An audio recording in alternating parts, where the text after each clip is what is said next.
kenapa saya dah dapatkan nefrosit tapi colour dia berbeza? Yang ini tiruan ke? Okay, jawapan dia tidak. Okay, tuan-puan yang terima sekarang ni, tuan-puan dah buat pembelian dan dah sampai. Mungkin tuan-puan rasa macam berbeza kalau tengok dari gambar yang original ataupun gambar daripada website ataupun gambar daripada beg kuning.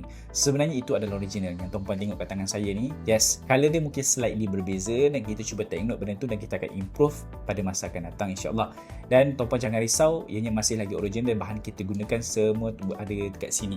Tuan-puan boleh baca satu persatu.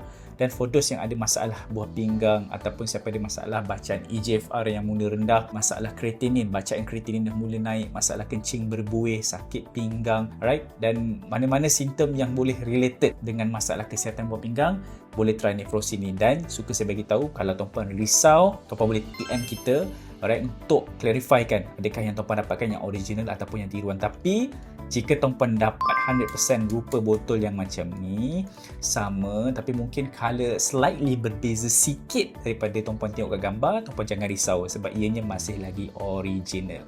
Dan siapa yang ada masalah buah pinggang, macam saya ceritakan tadi, boleh try nefrosin yang amalkan 3 kali sehari.